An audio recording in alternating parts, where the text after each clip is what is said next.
네, 안녕하세요. 재테크 라디오입니다. 오늘은 제 4화이죠. 오늘 일단 들려드릴 얘기는 어떤 주식과 그리고 어떤 기본적인 인문학과의 관계를 아주 조금만 말씀드리려고 합니다. 우선은 지난 시간에 이제 말씀드렸던 거를 한번 살펴보면 결국에 주식은 실적을 추정을 해야 되고 실적을 통해서 어느 정도 철학을 갖고 기본적인 철학을 갖고 임한다면 초과 수익을 얻을 수 있다라고 말씀을 드렸습니다. 결국 투자는 사람과 연관이 되어 있어요. 그러니까 우리가 기본적으로 기업이라는 것도 법인이라고 하잖아요. 그러니까 법으로 매겨진 어떤 인자가 사람 인자거든요. 그러니까 법으로 매겨진 어떤 하나의 인격체로 본다라는 거죠.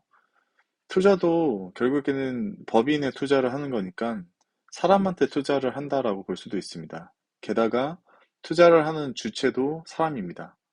그러니까 사람 대 사람인 거예요, 결국엔. 그러니까 인간관계예요, 거의.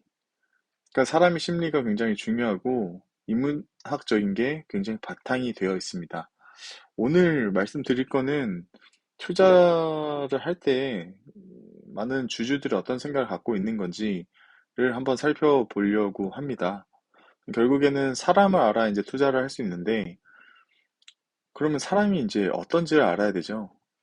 이제 슬라이드 들어가기 앞서서 말씀드릴 거는 사람은 기본적으로 욕심이 많고, 그리고 탐욕적이고 질투가 많다. 이런 걸 또 말씀드릴 수가 있어요.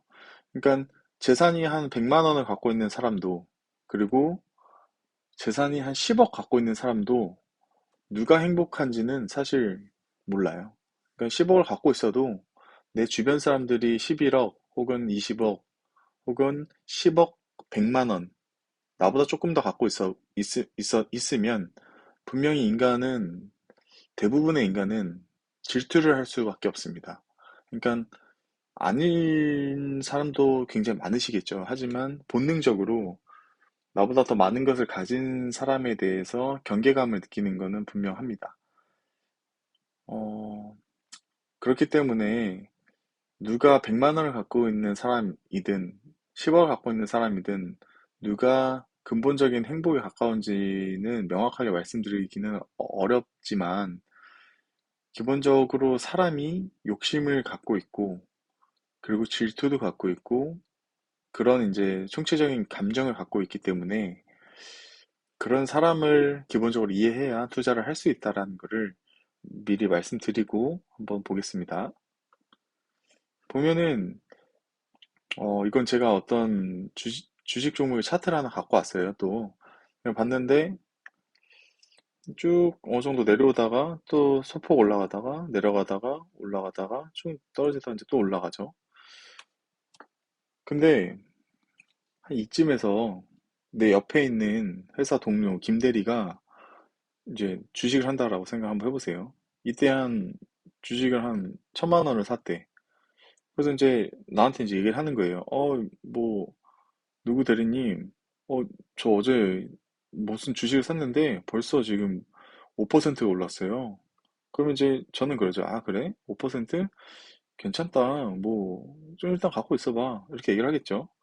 그러면 또 하루가 지나요. 근데 또 5%가 올랐어. 이거 또 올랐네. 저 이제 벌써 한 12% 정도 돼요. 그래? 그 뭐 좋은 이슈 있어? 뭐 이런 식으로 물어보겠죠? 다음날 됐어. 또 올랐네. 저 20% 먹었는데요, 벌써? 아, 그래? 그 뭐, 종목 괜찮은가 본데? 또 다음날 됐어. 이제 30% 먹었어. 야, 그러면, 와, 벌써 이거 30% 먹었어요. 이거 어떡하죠? 그럼 이제 그때 이제 옆에 있던 동료는 생각하죠. 아, 내 집에 지금 남은 돈이 어디 있지? 내가 모아둔 돈이 얼마나 있더라? 또 다음날이 됐어요. 이제 한 50% 정도 먹은 거죠. 아, 진짜, 저 이거 어떡하죠? 이제 팔아야 되나요? 이때 이제 옆에 이제 동료분은 달려와서 아, 난 이제 이거 살래. 아, 이거 살래. 하고 이때 부근에 이제 들어오게 되는 거죠. 근데 그분은 또 이제 계속 오르고 있으니까 계속 오를 거라고 생각을 하는 거예요. 사람들은. 분명히 이 말씀을 들으시는 대부분의 분들도 에이, 저 설마 저렇게까지 하겠어 하는데 보통 사람들은 다 이렇습니다. 거의 대부분은 이런 사고를 한 번쯤은 겪을 수밖에 없어요. 그래서 이때쯤에 이제 사는 거죠. 한번 이제 다음 걸 보면 삼성전자 그래프예요, 사실. 방금 말씀드렸던 구간이 뭐 아시는 분들 아시겠지만 이 구간이고 좀 전에 가장 고점이었던 데가 이 구간이에요. 그 옆에 김대리가 50% 먹은 구간. 근데 내가 갑자기 와가지고 와 괜찮은데 내가 갖고 있던 적금 다 깨가지고 여기다 넣었어. 다음 날은 올랐죠. 근데 이거 올라도 문제인 게 옆에 동료는 벌써 50%를 먹은 상태야. 그러니까 나도 5%만 딱 먹고 족하면 되는데 그게 아니라 나도 50%를 먹고 싶어. 그냥 쭉 올랐으면 좋겠는 거죠. 안 팔아요, 이때. 절대 못 팔아요. 그럼 이때 못 팔면 못 팔았더니 쭉 내려가는 거예요, 쭉. 쭉 내려가죠. 그냥 이런 상황이 굉장히 많습니다. 그러니까 어떤 욕심을 충분하게 조절하지 못하고 내가 갖고 있는 돈을 퍼부어서 그 욕심을 산 거죠. 욕심을 돈과 거래한 거죠. 이때 사서 굉장히 낭패해본 분들이 굉장히 많습니다. 다음 차트를 또 보면 이번에는 또 쭉 떨어져요. 쭉 떨어져. 여기서 이거 괜찮다 하고 쭉 샀어. 여기 샀는데 떨어져. 와, 떨어져. 계속 떨어지네. 기업이 어떤 상황인지는 뭐 모른다고 가정하고 계속 떨어지네. 그럼 이때는 보통 팔아요. 살 수 없어. 여기서 사는 사람들은 어느 정도 자기만의 철학을 갖고 있는 거죠. 자기만의 어떤 기업을 보는 눈이나 이런 것들을 갖고 있는 거죠. 여기서 일반 사람들은 거의 못 삽니다. 왜냐면 더 떨어질 것 같아, 더. 절대 못 사요. 이 차트도 마찬가지로 삼성전자 차트입니다, 같은. 이 구간을 보여드린 거예요, 이 구간.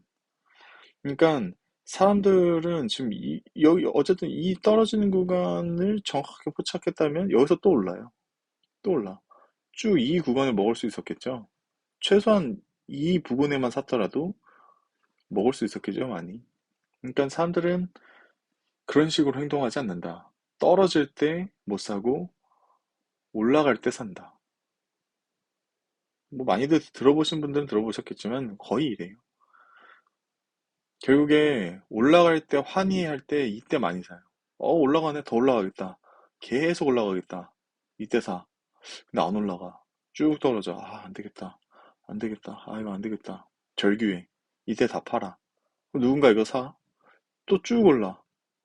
옆에 김대리 또 돈 벌었네. 또 벌었어. 또 벌었어. 나도 살래. 야, 나도 사자. 이때 산 거지. 근데 또 떨어져. 또 절규. 울어. 이때 다 팔아. 또 올라가네. 옆에 또 김대리 돈 버네. 환희해. 이때 사. 완전 이걸 계속 반복하는 거예요. 그냥 결국에는. 야, 이거의 반복이라는 게 어쨌든 일반 개인 투자자들이 하는 가장 흔한 실수 중에 하나고 또 엄청 주식을 오래 하신 분들도 이런 매매를 많이들 하시는 것 같아요. 기본적으로. 그러니까 이런 것들이 반복이 되면서 어, 내가 갖고 있는 자금들을 굉장히 많이 소진한다라고 보면 되죠. 그렇다면 왜 이런 현상이 일어날까? 그 이유는 그냥 인간의 심리가 그래요. 아까 말씀드렸다시피 올라갈 땐 더 갈 것 같고 내려갈 때는 더 내려갈 것 같은 거죠.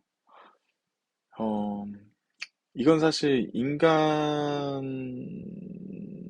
정확하게 이제 좀 어느 정도 알아야 되는데 그거는 제가 진짜 한번 날을 잡고 하루 종일 한번 설명하는 시간을 가져보도록 하겠습니다. 어쨌든 그런 식으로 매매를 하는 대중들이 굉장히 많다라는 걸 일단 알아두시면 좋겠고요. 결국에는 이제 악화된 상황에서는 더 악화된 생각을 하고, 그러니까 떨어질 때는 더 떨어질 것 같아. 근데 오를 때는 더 오를 것 같아서 매수를 한다는 거죠. 요번에 이제 최근에 부동산이랑 비슷한 거예요. 그러니까 남들이 다 집 사고 집값이 계속 오르니까 집을 꼭지점에 샀죠.